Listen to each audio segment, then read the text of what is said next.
Halo, selamat datang kembali ke kelas Indigenous Psychology. Kali ini kita akan bahas, di video ini kita akan bahas tentang variabel budaya dalam Indigenous Psychology. Nah, di sini aku mau menegaskan kembali bahwa Indigenous Psychology biasanya diidentifikasikan dengan studi budaya, tetapi pada dasarnya Indigenous Psychology ini bukan didasari oleh hanya budaya saja, tetapi di dalam Indigenous Psychology ada namanya variabel budaya.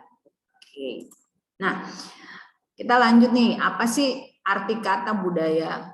Jadi ini basically kalian bisa search sendiri sih, apa itu arti budaya. Nah, kata culture berasal dari kata kultura yang memiliki makna untuk menanam. Kalau dari Tyler, keseluruhan yang kompleks yang termasuk pengetahuan, kepercayaan, seni, moral, hukum, tradisi, dan berbagai kebiasaan yang didapatkan oleh anggota masyarakat. Nah, budaya adalah hal yang dibuat oleh masyarakat dan lingkungannya. Nah, ini ada yang namanya triandis. Triandis ini merupakan salah satu tokoh di psikologi yang selalu basically dia di cross culture psychology. Nah, kalau Triandis ini mendefinisikan culture, asumsi tidak terutarakan prosedur operasi standar, cara melakukan sesuatu yang telah diinternalisasikan hingga warganya tidak mempertanyakannya lagi. Nah, Triandis ini salah satu ilmuwan psikologi yang selalu dirujuk oleh ilmuwan lainnya untuk mendapatkan definisi-definisi tentang budaya, nah, kayak kolektivisme itu. Jadi basicnya itu dari Triandis gitu ya. Jadi nah ini tentang definisi atau arti kata dari budaya itu sendiri. Nah, budaya ini merupakan hal yang muncul dan interaksi antara individu dengan lingkungannya, mengatur lingkungannya dan merubah lingkungannya. Jadi basically budaya ya, karena di dalam budaya itu ada nilai, ada norma. Jadi budaya ini ya mengatur ya apa yang kalian rasakan nih di lingkungan tempat lahir, tempat tinggal kalian, terkait dengan aturan yang kalian perlu ikuti dan segala macam. Nah, itu salah satunya adalah karena budaya yang sudah dibangun di tempat hidup kalian. Oke, nah ini adalah perbedaan budaya. Nah, di dalam kajian Indigenous Psychology, di sini juga melihat apa sih perbedaan dan persamaan budaya gitu. Nah, kalau perbedaan budaya dapat muncul saat manusia mengejar tujuan lain, menggunakan metode dan sumber daya lain untuk mencapai tujuan tersebut dan memberikan makna dan nilai berbeda pada hal tersebut. Gitu. Jadi sekelompok manusia ini memiliki perbedaan budaya, gitu.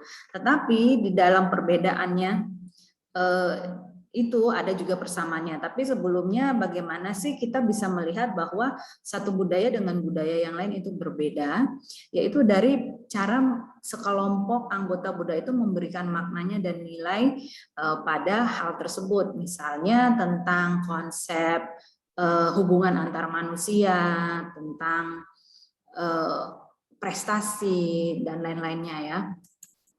Nah, kalau persamaan budaya dapat muncul saat manusia mengejar tujuan yang sama menggunakan metode dan sumber daya yang mirip untuk mencapai tujuan dan memberikan makna dan nilai yang mirip pada hal tersebut.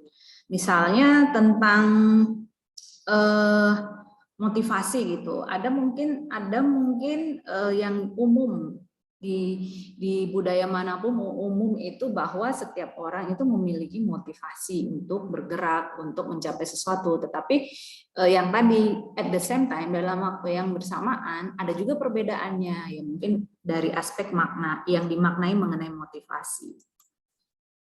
Nah, budaya dan fisiologis. Nah, hubungannya fisiologis kita memberikan modal dasar untuk menciptakan tujuan, sedangkan budaya membantu kita untuk menggunakan fisiologi kita untuk mencapai tujuan tersebut. Nah, fisiologisnya kita apa sih?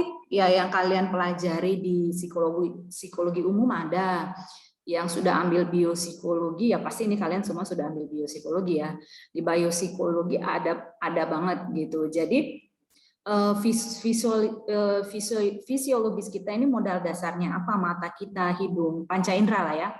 Panca inderanya kita, lalu kerja-kerja organ, ya kerja-kerja sistem di otaknya kita. Nah, ini semua yang membantu mencapai tujuan kita, ya tujuan manusia seperti yang memenuhi makannya, bertahan hidup dan segala macam. Nah, si budaya ini membantu kita untuk menggunakan fisiologi untuk mencapai tujuan tersebut. Nah, teman-teman bisa lihat gambar di sini. Ini kan semua karena otak kita yang memerintahkan, jadi terlatih bikin batik misalnya. Nah, ini kalau di gambar yang di sini ya terlatih membuat bumbu ini kayaknya ya. Seperti itu. Ya untuk kita bergerak, untuk kita move, fisiologisnya yang membantu kita. Sehingga ini kan tradisi yang turun-temurun. Nah, ini Pak, tradisi kan bagian dari kebudayaan. Seperti itu. Ini masih ada sampai sekarang di Jogja dan sekitarnya. Saya rasa kalau yang gambar di bawah ini di rumah kalian pasti ada lah ya yang seperti ini. Gitu. Nah, budaya dan manusia kontribusinya.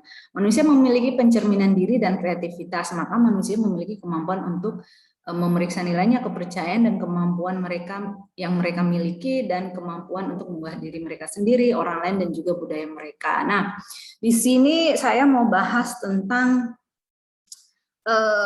budaya dan manusia. Nah, manusia adalah, kita kan kompleks ya, sebagai manusia itu ciptaan Tuhan yang paling kompleks. Nah, manusia itu memiliki kreativitas. Yang tadi juga ada masalah disinggung fisiologis. Nah, itu kan bagaimana kita menggunakan kemampuan kita ya, kemampuan kognitif lah, kemampuan apalah ya, ada itu namanya creativity. Creativity untuk kita lihat nih nilai kita seperti apa sih, kepercayaan kita seperti apa sih, kemampuan yang kita miliki apa sih. Nah, di sini sebagai manusia di indigenous psychology itu melihat bahwa manusia ini punya kemampuan untuk mengubah diri mereka sendiri dan orang lain dan bahkan budaya. Jadi budaya itu sebenarnya manusia itu sendiri yang bisa merubahnya. Lalu budaya itu dari waktu ke waktu pasti terjadi perubahan, nggak mungkin stagnan di situ-situ aja. Nanti di belakang akan saya jelaskan apa sih sebenarnya itu. Nah, ada lagi budaya dan manusia yang lanjutannya. Budaya memperbolehkan manusia untuk mengetahui diri mereka sendiri, menilai hal yang bermakna, mengkomunikasinya dengan orang lain, dan mengatur lingkungan kita gitu ya. Seperti itu. Jadi kayak misalnya di Indonesia kan motor itu paling populer ya, karena untuk menyesuaikan dan untuk mobilitas yang paling murah di Indonesia itu adalah motornya. Nah, itu bagaimana kita manusia di Indonesia itu mendesain kebutuhan kita untuk menyesuaikan dengan lingkungan, yaitu dengan menggunakan motor misalnya ya. Nah, basically di sini adalah seperti video pertama mengenai indigenous psychology. Yang pertama perlu kita mengenali diri sendiri dulu. Kita tahu siapa kita sih, ya. Kita benar-benar tahu siapa diri kita, di mana nilai-nilai apa yang ada dalam diri kita, dan dari nilai-nilai itu apa yang paling bermakna. Nah, lalu bagaimana caranya kita mengkomunikasikannya ke orang-orang lain gitu, dan bagaimana kita mengatur lingkungan kita. Nah, mengatur lingkungan kita yang tadi cara satunya tuh tentang penggunaan motor ya, bahwa motor adalah salah satu efisiensi, tapi ada hal yang lain lagi yang diatur, nggak cuma hal-hal yang begitu seperti tata krama, terus baik dan buruk, terus juga termasuk bangun rumah, terus ya banyak kayak sebenarnya kompleks banget ini. Bagaimana menjaga alam, bagaimana apa yang kita makan dan segala macam, ini basically ini sangat kompleks. Jadi whole life, jadi keseluruhan hidup kita. Nah, melalui budaya kita dapat berpikir, merasakan, berperilaku, dan mengatur realita kita. Bagaimana kita menggunakan mata kita untuk melihat dunia, kita menggunakan budaya untuk memahami dunia kita. Jadikan ya semuanya yang datang dari luar kan dipersepsikan oleh mata kita. Nah, dari mata kita ini lalu kita memberikan pemaknaan, itu masuk ke proses kita berpikir ya. Apa sih maknanya apa yang kita lihat ini? Nah, karena kita terbiasa di budaya tertentu, di budaya Indonesia ya, dan spesifik budaya lain di Indonesia, nah itu akan membantu kita untuk memahami dunia kita sendiri, gitu. Oke, nah teori kognitif sosial Bandura. Nah di sini untuk memahami variabel budaya, indigenous psychology memang termasuk dipengaruhi juga perspektif dari Albert Bandura almarhum yang baru-baru saja meninggal ini di usia 90, kurang lebih 93 umurnya Albert. Nah, yang pertama adalah intentionally, perilaku yang secara sadar dilakukan oleh seorang individu untuk mencapai suatu tujuan tertentu. Jadi niatnya apa sih gitu? Niat kita untuk ingin mencapai tertentu itu apa? Lalu forethought, kemampuan seseorang untuk mempertimbangkan konsekuensi dari suatu tindakan. Jadi sebab akibatnya kalau kita melakukan A, maka konsekuensinya apa? Misalnya orang ini, kalau dia bersedekah, nih ini kan dia bersedekah nih ke orang-orang ini, nah konsekuensinya apa setelah dia bersedekah? Seperti itu. Kurang lebihnya ya, berbagi dengan orang lain. Nah ini Indonesia banget nih, orang Indonesia kan suka berbagi ya, baik hati ya. Nah, selanjutnya adalah self-reactiveness. Jadi kemampuan seseorang untuk melakukan regulasi diri dengan menyeimbangkan kesenjangan antara pencapaian diri dan tujuan yang ingin dicapai. Lalu self-reflectiveness, kemampuan seseorang untuk melakukan refleksi atau introspeksi ke dalam dirinya. Jadi 4 komponen dari Albert Bandura ini yang kemudian kita pakai untuk memahami dunia kita ya, budaya dari perspektif budaya yang kita miliki, lalu bagaimana memahami dunia kita. Oke, demikian untuk video kali ini. Sampai ketemu lagi di video berikutnya. Bye bye.